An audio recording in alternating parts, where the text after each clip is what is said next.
Now that we have maybe a good base of where we might want our channel to go, let's talk about actually building up an audience. And one of the most important ways to do this is to post a mix of growth and uniqueness on your channel.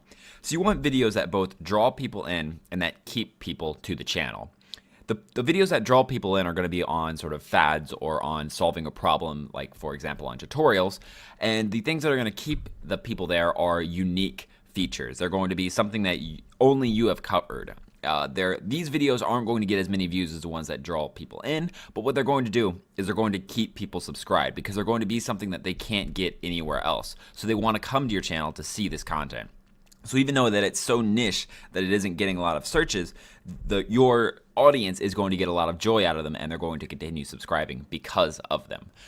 Justin Odisho does this very well. You can see that he has tutorials, so top 10 effects, 5 things no one will tell you, stuff that draws people in. And then on top of that, he has these videos that sort of keep people there. He has the podcasts of basically local filmmakers. That's something you don't really see anywhere else on YouTube. So he has these things that draw people in, and then he has these things that keep you there, that keep the uniqueness to the channel and that create something that only you will find on his channel. And that's really important to have this sort of balance between the two aspects.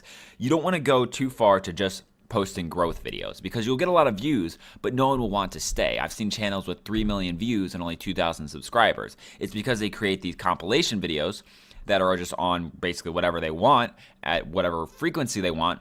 And it basically what it does is it creates these videos that are shareable, people enjoy them, they watch them, but they don't subscribe to the channel because there's nothing really that they'll get from it. There's no uniqueness except maybe more compilation videos. And so a lot of times you'll see these channels that have this weird dynamic, and it's because they're posting too much growth. There's no personality, there's no sort of soul behind the channel, and therefore you don't get that continuous audience that'll subscribe to you and will either watch your videos or maybe buy your products down the line or something like that. So you won't build the audience. And if you go too far in the niche side, you just won't get any views.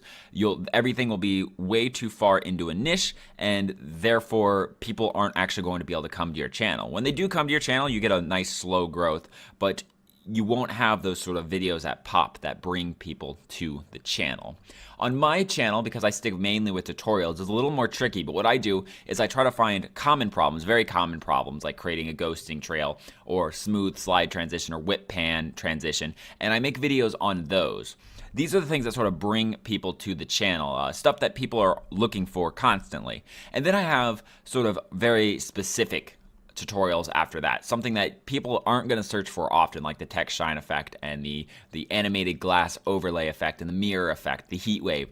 These sort of things are unique to my channel. There aren't many other or any other tutorials on these subjects. So people will come to the channel through these gateways of these popular things, and then they'll stay with the channel to see these other transitions, these other sort of really unique features that no one else is teaching right now. And so you want a very good balance of this. Usually it's a good ratio, about maybe 1 out of every 5 videos make it a growth video. The other 4 sort of make them niche videos. And this will change if, like, for example, you're posting weekly content, then maybe you want to make every other one sort of a growth, and then you have unique sort of stuff. You want to sort of find that balance so that you get people viewing your channel, and then you get people to stay on your channel as well. Another way to start building up your influence is to become a positive sort of asset to your niche market. So what you want to do is you want to get your name out there in a very positive way and a non-spammy way. So you want to become this positive influence. You want to help out other people. You want to basically get your name known. The best way to do this is you find other channels that are related to your niche. Usually, for this to work the best, find big channels. So for example, on my channel, I'm Adobe Masters, and what I do is I create basically tutorials on Premiere Pro, After Effects, and then sometimes into like Photoshop, InDesign, and things like that. So my realm is really in the video editing and the filmmaking world. So if I go find other channels that are, video making and filmmaking, what I can do is I can start to put my name out there. What you want to do is you want to find a video that is maybe doing pretty good in some of these markets. And you'll notice that when these people get really popular, up to 300, 400,000 subscribers, they'll get, maybe 2,000, 3,000 comments per video. They can't respond to every one of those comments. And a lot of times there'll be people in here that are asking questions, maybe really simple questions, and you can be the positive influence by helping out answer those questions. So you're helping the original video creator, you're helping yourself, and you're helping other people. And what this does is it allows you to have your name basically put into a bunch of different places, and maybe someone else has that question. So for example, right here, is this the only available through a subscription? Probably talking about the Adobe. So I could respond here, yes, Adobe is a subscription-based service. You have to do this. Here's a link to it, yada, yada. You can go through there. I can put my comment on there. And maybe Terry Taylor might come and look at my video now because I helped him out. He might check out my channel really fast. And same with anyone who's going through there. And there's these really big questions. There's some discussions a lot of times in here on this stuff. And all you want to do is you just want to come in here and you just want to sort of comment, help people out, and just sort of be a good influence. And through doing that, what you'll do is that you'll actually start to, like I said, put your name out there. People will start seeing your name more often. You'll start getting some clicks from these people. They'll look at your channel, and if they like what they see, they'll subscribe to you. And it'll be a natural subscription. It won't be you spamming them trying to say, hey, subscribe. Hey, I have great videos. Look at this. Hey, look at this. All it's going to be is these people that are naturally sort of funneling into your channel and then subscribing. And it'll get you a really sort of solid base audience going, and you'll start to be able to build up things, and then that'll start to slowly snowball over time. So get your name out there, go find some channels, be a positive influence, help people out. Don't be a negative influence. Don't like come in here and start arguments or anything. That'll get you a lot of dislikes and people that'll basically just will never subscribe to you in their life. Become a positive influence, get your name out there. It's a great way to start building your audience. Another thing to do to get your audience to start building is to find a problem and to solve that problem. So whenever you create content, a lot of times it is just for entertainment value or just a very simple educational value. But if you can create content that solves an active problem, then you will get a lot of views and therefore a lot of exposure and more chance to grow with subscribers and things like that. So what you want to do is you want to find a problem in your niche. And this can be harder or easier depending on what your niche is. So for me, I make tutorials. It's actually a little bit difficult to find something that no one else has created a tutorial on. So a lot of times what I have to do is I have to either think of a problem that I've had in the past and create a video on that, or go look at some common high sort of traffic videos and then see if the problem was solved, if a lot of people like that solution. And if they don't, that's sort of my opportunity to jump in and solve the problem myself, to figure out a better way, a faster way, a more efficient way to do it. And so finding these little spots is really important. For example, it might even be if you are let's say you're a snowboarding channel and all you do is post snowboarding content. Maybe there's no good reviews, video reviews of, Mount Copper or Copper Mountain, I forget which one it is, in Colorado. Maybe there's no good reviews of that. And that's a problem that you can solve. If you live near the area, maybe making a day trip out there and making a video on a review of that would be a very good thing, because there might be a lot of search volume for people looking for video reviews of that area. And if you can create that, if you can fill that little hole, then you'll start getting really good organic traffic and you'll start bringing people to your channel. So, creating sort of cliche content isn't the worst thing in the world. I mean, everyone needs their sort of base videos, but looking for things to share, looking for things that are going to get shares, that are going to solve a problem that people are going to get actual value from, that's the best way to start building up your YouTube channel. One of the things that I did was I researched just a couple of topics, some really high, some topics that I thought that people would search for a lot. And through researching these, I created a couple of videos. And at first I didn't do very well, but over time they actually started to fill the niche more and more. And one of my videos, How to Reduce Grain in Premiere Pro, actually has 172,000 views. And that's just from about a year of viewing. And all it is I just found a way to do it without plugins. It isn't the best. I tell everyone that, you'll probably want to use plugins if this is a professional, but here's a way to do it without them. And this allows people to have a separate option, something that no one else has taught before. And when they check in this, they'll see that other option that they can use. And so finding these sorts of areas, finding these niches, if you're a vlogger, finding places to review, or if you are, a crafts person, finding a way to create something that a lot of people want to create, but they don't necessarily have the skill to do it, so maybe you find a way to do it in a less skilled manner. There's a lot of ways to do it. All you need to do is think, what's the problem? How can I solve the problem? So it's simple. What's the problem? How can I solve the problem? If you get that down and you make videos on that sort of content, you'll start gaining a lot of organic traffic and people will start coming to look for you because you can solve the problem. So create content to solve problems. That'll be a fantastic way to get your YouTube channel to grow. Another way to create content that will start getting some organic views is to create what I call piggyback content. So what you're going to do is basically find a video that is really popular in your niche. A lot of times it's really easy just to go to YouTube and search whatever your niche is. So in this situation, I'm searching snowboarding. And you'll see that these are the most popular videos for snowboarding in the past, whatever, I think it was a year or whatever. YouTube sort of filters it to whatever it wants. You can change it from relevance to like view count, for example, and it'll give you the most viewed, and just sort of play around with this and find some popular stuff. And what you want to do with this is you want to find a video that maybe you could do something on, something that you can piggyback off of. People love second opinions. So whenever there's only one opinion out about something, it can be sort of sort of one-sided. People want to, if they want to travel somewhere, they don't just want to watch one video on it. They want to watch 4 or 5 videos on it. If people want to learn something, they don't want to watch one video. They want to watch 4 or 5 different tutorials that all teach it in a different way. And so what you can do is you can fill in one of those slots that people will watch. So what you want to look for is content that is very popular, but maybe only has one video on that subject. Maybe it's only 2 videos on that subject and they're completely different. You want to find a way that you can sort of put your video in there. You can slide it in there and piggyback off of these other people's successes. The reason this works is because YouTube has a related videos sort of thing. And once it realizes that a person is watching maybe 2 or 3 videos on an Italian resort, it'll start recommending videos that are similar to that. And if you create a video that is similar to that, it'll recommend your video for them. And therefore, you'll get that organic content. So here, if we were searching for snowboarding, we could go down here, and one of the things is maybe tips for snowboarding with style. Maybe I'm a really good snowboarder, and that sort of rings out to me. I could create a video similar to this one, my tips on snowboarding with style, and put it in there. And it'll start getting some of the views from this video. It'll start, people will come to this one, and then they'll get recommended to my video. And so you kind of want to jump in here. You want to find what is being popular and then create a video that's sort of along the lines of that popular. Don't just copy and paste someone else's work. Find a better way to do it. Find a different angle of approach. Find a better way of talking about it, or maybe a different way of talking about it. Maybe if it's like a vlog or a location, like if we went and we searched for something like the Cinque Terre, which is a very beautiful place in Italy. We can see that there's maybe some vlogs here, maybe the Cinque Terre, that's sort of like an informational one. Maybe we can do it in a different way, a fun way, something that is different than what's been done before, but that still will piggyback on all of this success. So finding some piggyback tutorials or finding some piggyback videos are a great way to sort of create a little content and to draw a little bit of sort of that view power from these videos into your channel, and to start getting people that are already interested in the niche to come to your channel as well, which is great for growth.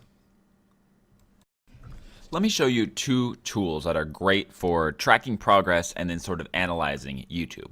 The first one is a website, and it's socialblade.com. This is a really popular tool, and it's fantastic for looking at different channels and looking at sort of their growth and their daily sort of influence. So one of the people that we've looked at before is Justin Odisho. All you have to do is just type a name in the top left and then select it. And what you'll see right here is that we actually have a rundown of all their statistics. So you see we have how many uploads they have, subscribers, video views, their ranks, their views per 30 days, subscribers per 30 days, estimated yearly earnings. And these are pretty accurate. I'd say take it right about halfway, a little lower than halfway, and that's where it kind of lies in the accurate range. So that means he probably makes somewhere close to 50 to 60,000 a year from his channel. You can see that's the monthly earnings. And then down here it has a chart of how many subscribers he's getting a day, his daily averages, daily views. And what it shows you is it gives you this graph. And I find this graph one of the most important things, because if you take this graph and then, for example, you go to youtube.com and search for Justin Odisho, what you can do is you can kind of create like this little analysis. So if I like bring this to the right and I bring this one up to the left over here, what I can do is I can go into his profile and sort of try to time up some of this stuff. So if I go into the videos, I can try to go down and you can see it's 3 months ago. And if we do a little bit of math, you can see that he started taking off right about 2016, December 2016, which is just about 2 years ago from this date. So if we go back to 2 years ago, we can actually see what he was doing at that time and maybe check to see if there were any trends behind what sort of made him popular. And that's what I like to do with a lot of different YouTubers, is I like to sort of go back in time and check out their videos. And you can see this is where he started to get popular, right around here. And so right 2 years ago. So this is basically right where he started to get popular. And you can see that what he was doing was he was posting very, very consistent tutorials, just of a whole bunch of stuff. And it took him probably, there was maybe 200 or 300 videos up there. So it probably took him about 215 videos to get to his popular phase. And you can see that he took all of this time right here, and it was just sort of moderate growth over all of this period. And then he sort of exploded here at the end, where all of his videos sort of came together. He had maybe a series in here that pushed him to the top. You can sort of just analyze this and figure out what made him popular, what are some of the things that he might have done that I can do, and sort of reverse engineer his success. And that's great to do on a lot of different channels. Like if you go to Corridor Digital, for example, you'll see that maybe look at some trends in them, and they're just called Corridor now. You can kind of check through theirs, and you can see the subscriber counts, and you can see there's a lot more jagged because they kind of come out with quote-unquote viral content. They just create a really neat video once every 2 weeks, and it kind of reflects that right here. But you can also take a look back here at some of the monthly views and monthly subscribers and try to digest and sort of dissect what they did as well. So it's a fantastic tool right here to use. I use Social Blade all the time. I check my channel, I check other people's channels that are same or similar to me, and I figure out how are we doing, how am I doing compared to them, what are some of the things they're doing right, what are some of the things that I can do right. And then the second thing I want to show you is this app called vidIQ. It actually is a website, so if you go to vidiq.com, it's a website that you can sign into and you can view different things, and there's a whole pricing scheme. They'll help you out if you, so basic is what I'm running, but you can go higher at Pro, Boost, Enterprise. They have a lot of neat little features, and they can do some things like helping manage your YouTube channel. However, they have a neat plugin to add on the vidIQ add-on, or the extension is what they call them in Chrome. All you need to do is click on this 3 dots over here, go to More Tools, and then Extensions. And from here, you can scroll down to the bottom and click Get More Extensions, which will bring you to this basically web page. It's like an app store for Chrome. And then you just need to search for vidIQ right into here. And you will see that it is right here. Just add the vidIQ vision. Make sure it's the one offered by vidiq.com, not by some random person who created a secondary one. Make sure it's this one up here. Now, the problem is that this sort of add-on is only available on Chrome. So if, for example, you go to Firefox, we can see that they have a developer account on Firefox. However, they have not developed one yet. I'm sure it'll come out pretty soon because they are starting to become more and more popular. So they'll probably develop this for Mozilla in the future. But for right now, you have to use Chrome to get this. So if you see up here on the top, it gives me the views in the last 60 minutes and the views in the last 48 hours. And it sort of goes through that stuff up here, and it'll give me a rundown if I go over that. And then if I click on any video, so if I click on this video, for example, what it's going to give me is it gives me a readout on the right side of how many views per hour is this getting, how many views has it gotten so far, what's its vidIQ score, SEO score, so it'll rank you as you're like putting in the tags and stuff. If you're going to good places, you can go into video tags and see where it's ranking the best. So if you put how to use LUT in Premiere Pro, it's number 9th. How to create LUT in Premiere Pro, it's number 3. And you can sort of look at this video. This is also a great way to look at videos to piggyback off them. So whenever you look at the video, you'll see that this is getting 1.2 views per hour, and then it ranks 3rd in how to create a LUT. So maybe creating a LUT, how to create a LUT in Premiere Pro might be a good video for you to create. But you'll notice that it's not going to get a ton of views. It'll get some views, so it's still a good content to create, but maybe it doesn't get as many views as some other topic might. So checking this out, looking at these sort of channels and looking at their videos with vidIQ and Social Blade, you can sort of digest and dissect the channels and figure out maybe where they're going good, figure out what tags they're using, and just sort of that stuff. So these are great tools to look at that stuff. They're great tools to continue your growth, and they're great tools to analyze your own growth. Looking through your YouTube analytics is also a great way to find sort of trends and things that might help with your videos. One such trend is if you look at my Adobe Masters channel, you can see that there's this sort of wave trend going on. And it goes on throughout the entirety of basically my history with YouTube. You can see there's this like interesting trend going all over the place. And what this is if we take a closer look, we can actually analyze this down a little bit. So this is the 26th, and the 26th is that is a Friday. So we have Friday, Thursday, Wednesday, Tuesday, Monday, Sunday, Saturday. Friday, Thursday, Wednesday, Tuesday, Monday, Sunday, Saturday, Friday. So you see what's happening here is that we have the weekends are the low points right here. The weekends are the low points, and our weekdays are the high points. And so what that shows you is it not only shows you sort of what when people are watching my content, which is during the week. It shows you basically you can sort of create a profile for who is watching it.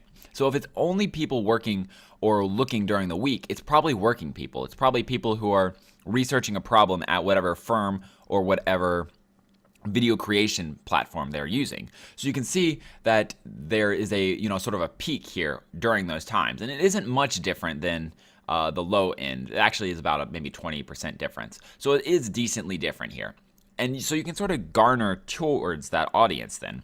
If it's working type people using computers, then maybe you don't have to focus so much on mobile type content. And you don't want to go too far off your base as well. You can see that this is sort of the area of where I'm getting all my views. So if I can garner it in some way towards my audience more, I can create more value and I can get more growth. So just remember to go through your analytics. There are so many metrics in here. If you just go to any part and you can click compare metric, I go to more metrics and I can compare almost anything here. So I mean, we can go in and compare something like,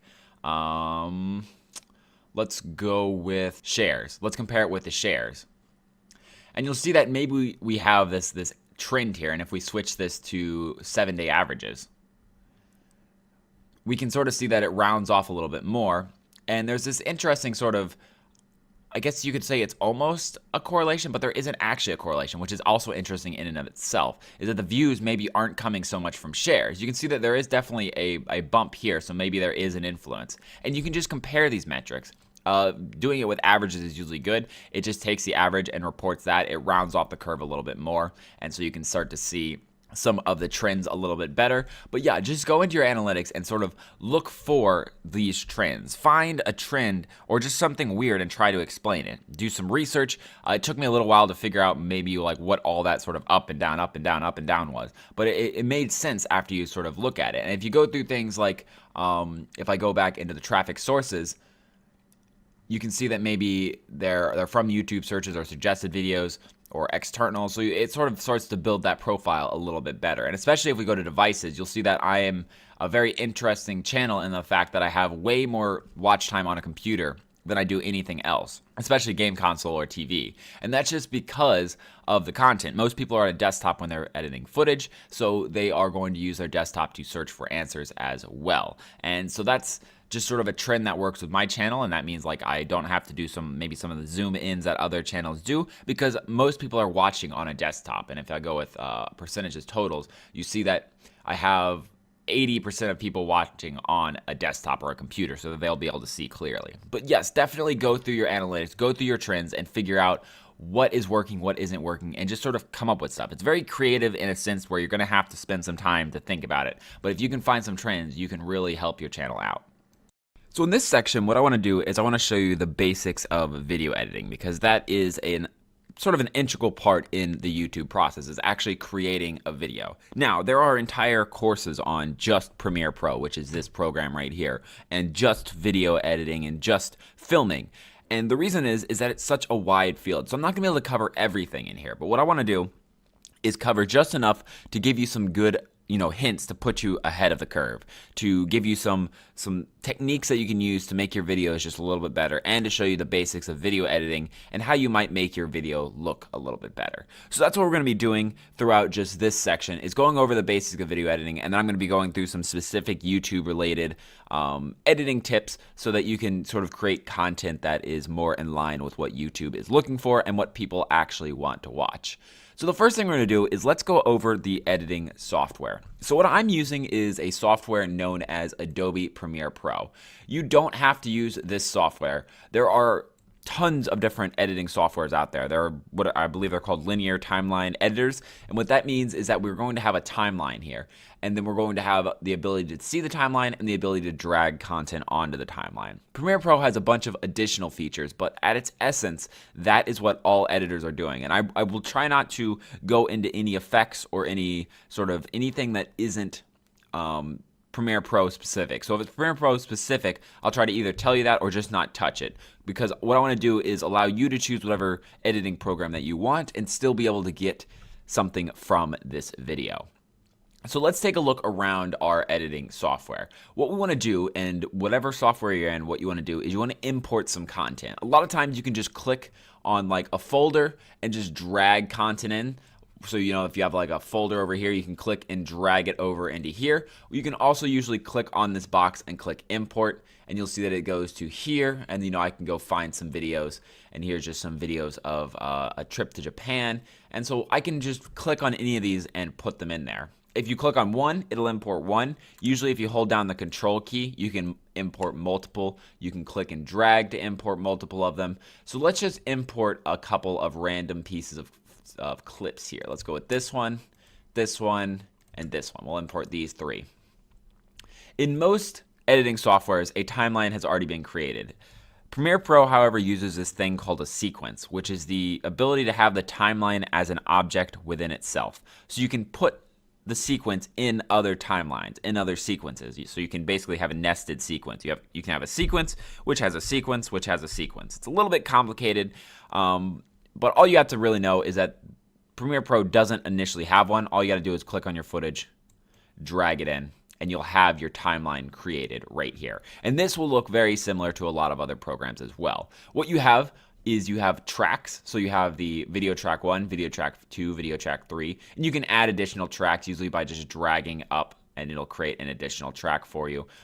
You can also right click and hit add tracks right here. On the bottom, you have your audio track. So you have audio track 1, 2, 3, and then the master audio, which is just for mixing purposes. And then on the these two are connected here. So you'll see that the video is connected to the audio. So whenever I play through this, it's going to play the audio that was originally recorded with the video, which is, you know, good to have. What you can do then is you can cut this so that it'll play however you want. So what we have up here is our preview window. You can, in Premiere Pro, you can drag this stuff around. Some other editors don't allow you to sort of resize things. So maybe it'll just be stuck in something like this, and that's fine. You can just sort of play with whatever it gives you. What you want to do typically with a video is you want to edit it together. And that means you have multiple clips or even just one take. And you don't want to just put that one video on YouTube. You want to do something called trimming the fat. And we're going to go over that in a future tutorial. But what that means is that what we want to do is we want to cut it so that we only tell our story. We don't want to tell all these side stories and go off in rants and all this stuff that, just doesn't go with the story of the video. We want to find the story of the video and cut out everything until that point. And this is hard because when we record it ourselves, we a lot of times think, wow, every scene that we shot was great. And we want to include every scene that we shot. But that's a problem. People don't want to watch 19-minute videos on just a store review. They don't want to sit there and go over every single aisle of the store. They want the overview. They want the quick sort of content. They'd rather watch a 3-minute concise video than a 19-minute long form video. So you kind of have to be good in your editing in just a sense of a knowledge thing of, should I cut here? Is this scene really important? And what you do to put clips together on basically any timeline is you drag whatever ones you want. So let's drag the second one over here and the third one over here. And you see these are a lot shorter because this is a timeline. So the longer it is, the longer the footage is as well. And so you can see that we have two shorter pieces. And if we want to edit these slightly better, maybe we want to bring them into like the same here. So we can click on the edge and actually drag inwards here. And cut those down. And most timeline editors allow you to do this. They allow you to click on the edge and drag it to make it shorter, or you can make it longer. You can't make this piece longer because that's the maximum. There's nothing left on this footage. It can't create additional, sort of content here. So now we're going to just drag this over here, and you can see that it snaps to the playhead. And what we want to do is we want to snap this back to the beginning here. And let's say we want this to play for 5 seconds. So we'll have it play for 5 seconds. And then we'll drag this content in, have it play for about 5 seconds. And what I'm looking at is the timeline reader up here. 10 seconds right there. And then we'll drag this content over, have it play for another about 5 seconds. And now we've taken those 3 pieces, which totaled to about a minute, and we've brought them down into 14 seconds. And if you'll watch this, this looks a little bit more concise. Let me just mute the audio so that we don't have to listen to it. And you'll see that it looks a little bit cleaner. But I would even cut this down farther. Instead of 15 seconds, I think we could probably represent everything that we want to in like maybe 5 seconds. So we could bring this down to maybe 2,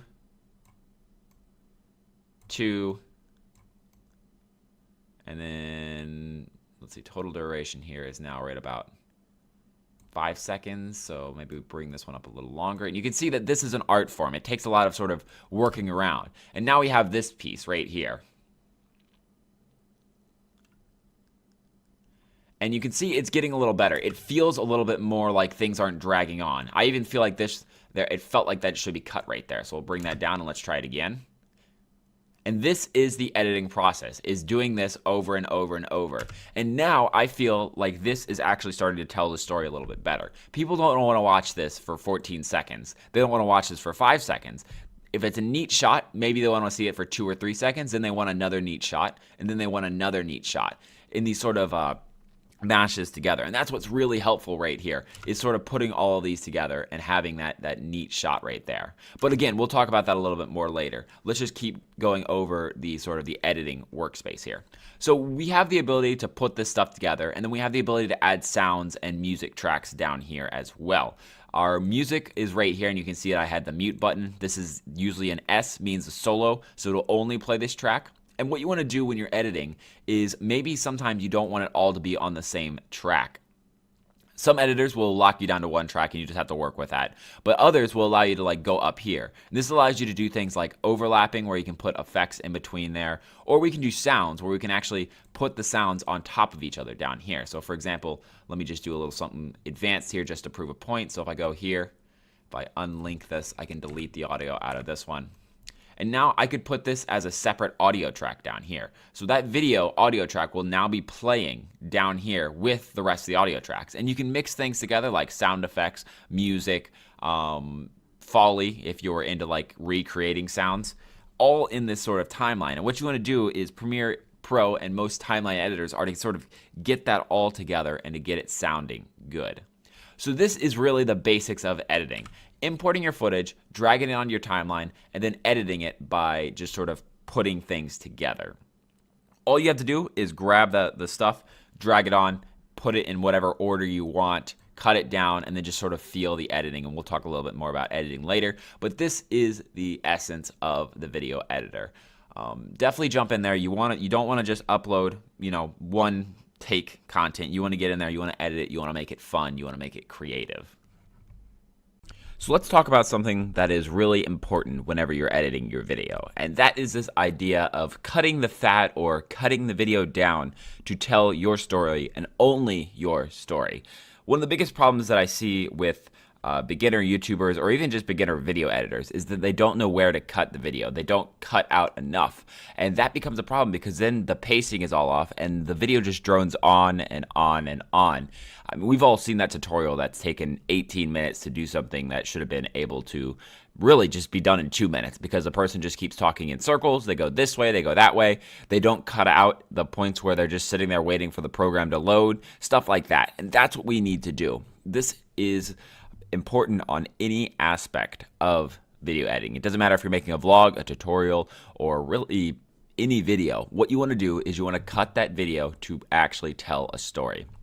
So what I have here is a scenario that might be pretty typical. I just filmed a little dummy video right here, like doing one of those things where it's like, what's in my backpack?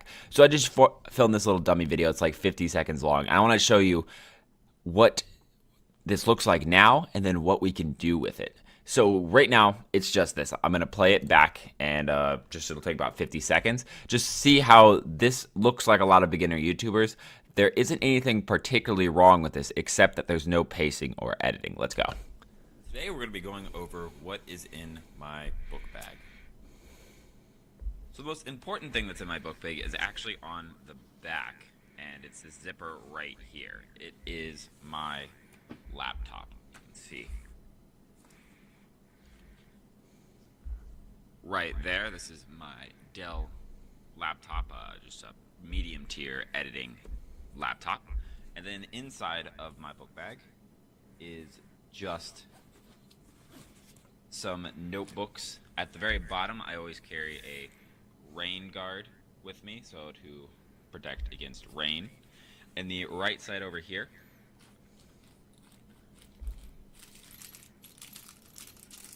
I have a charm that I bought from Japan. I just like to carry that around with me. It's kind of a neat little thing just to have on me. And so there we have it. Like I said, it wasn't horrible. There wasn't like, everything was out of focus and it was shaky and the audio was bad. But the problem is that it had no pacing. It felt like it dragged on, and a lot of times we weren't getting any really good information. It was just us waiting for basically me to either write something like write it orientation wise, try to get it so that it faces the camera and stuff like that. So let's start editing this down just a little bit so that we can kind of maybe look at some ways that we can make this feel just a little bit better. So right here, we have the introduction. The introduction is fine, except that we have this dead space right here. This dead space is basically where we're just going to be nothing going on. So if we play this, we have almost 2 seconds where nothing is going on. There's no point in having that. So what we're going to do is we're going to cut that off. You need to cut the beginning and the end of your video off like that. You don't want to keep that in the video. That should always be cut off. So now we've already cut down 2 seconds. And so now it just goes from, it's a little bit quicker now. It's a little bit more fast paced, and it gets to what should actually be there. So now we have sort of an explanation.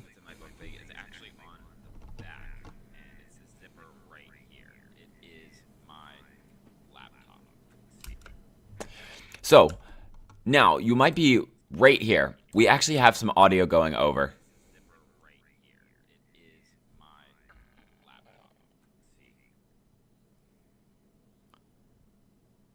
And then this big sort of long gap right here. So we have the explanation here on the right.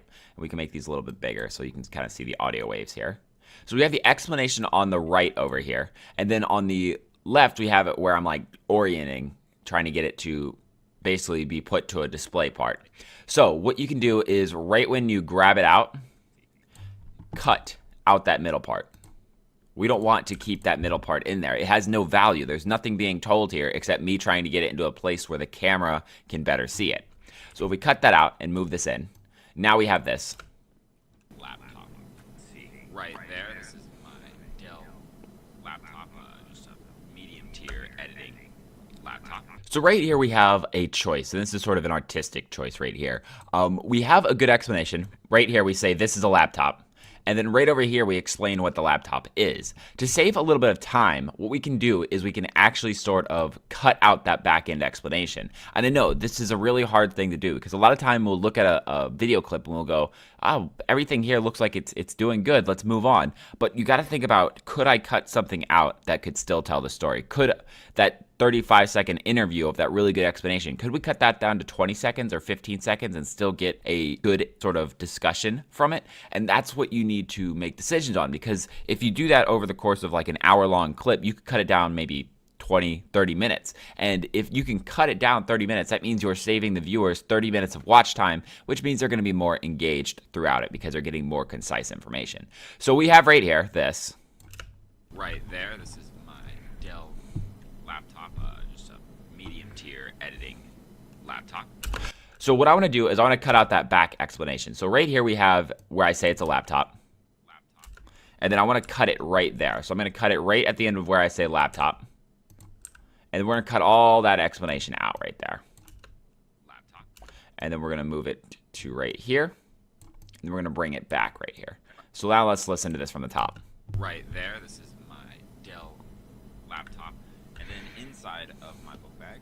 So there you have it. I cut out that back information, and again, I think I cut it out, and I think the story is still the same here, and we've saved about 5 seconds off of our 1 minute clip. So let's keep moving on to the next part right here. And then inside of my book bag, we can make a small cut right here of where I'm opening up the book bag. Little cuts like this help.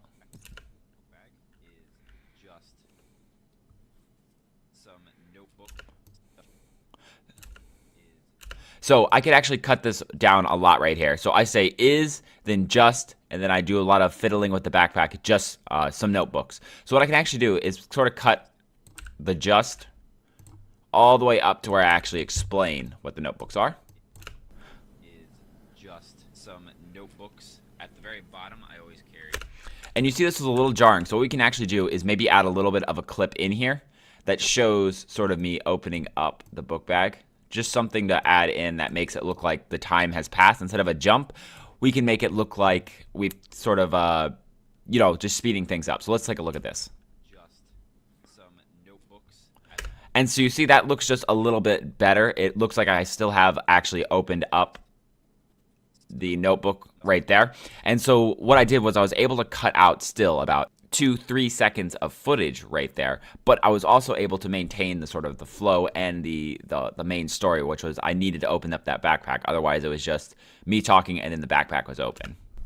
Some notebooks. At the very bottom, I always carry a rain guard with me, so to protect against rain. Right there, I just restate, I'm very redundant, a rain guard to protect against the rain. So we can just cut right where I say it's a rain guard. Create a cut there and then move. Move it to right there. And the right side over here. And then here is something that we would probably want to cut out as well. Just me fiddling around with the backpack. That's not part of the story. And the right side over here. So let's have this sort of come out and then cut it so that I actually get it right side up, so maybe like right there.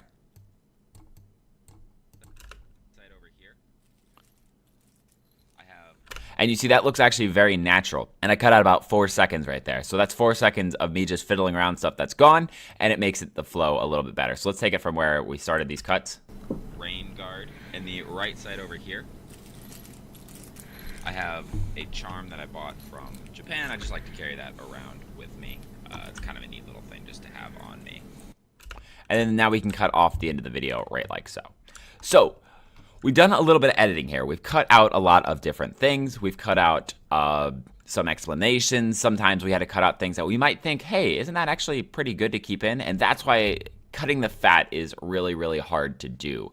You have to basically find the footage that, even though it's a good piece of footage, even though it's good, it's cinematographic, it makes you feel happy, does it tell the story? Does it fit with the edit? And sometimes it doesn't, and you still have to remove that. Otherwise, you get really long, drawn-out films. Directors have a big problem with this, where if they had their choice, every film they created would be 4 hours long, because they want everything that they shot. They want all the ideas they came up with to be in the film. Well, the editors have to sit down and say, no, this is going to be a 2 hour and 15-minute long film. What can we do? What scenes can we cut out? What areas can we adjust? So let's take this from the top and let's listen to it all from the beginning to the end again in the new edited form. Today we're going to be going over what is in my book bag. So the most important thing that's in my book bag is actually on the back, and it's this zipper right here. It is my laptop. You can see right there, this is my Dell laptop. And then inside of my book bag is just some notebooks. At the very bottom, I always carry a rain guard. And the right side over here, I have a charm that I bought from Japan. I just like to carry that around with me. It's kind of a neat little thing just to have on me.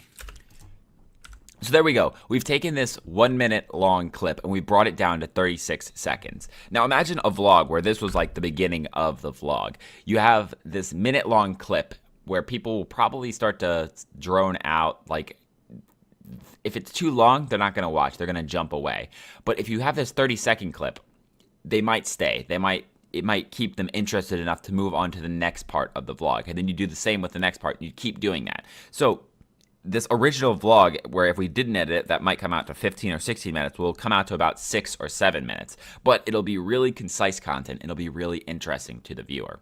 So always remember, cutting the fat is extremely important. What you want to do is you want to tell the story. You want to cut the video down to the minimum possible amount to tell the story. If you can do that, you will be ahead of most of the people on YouTube, because a lot of people upload one clip things and then wonder why people don't enjoy it. It's because you need the editing. You need to create a story with your footage.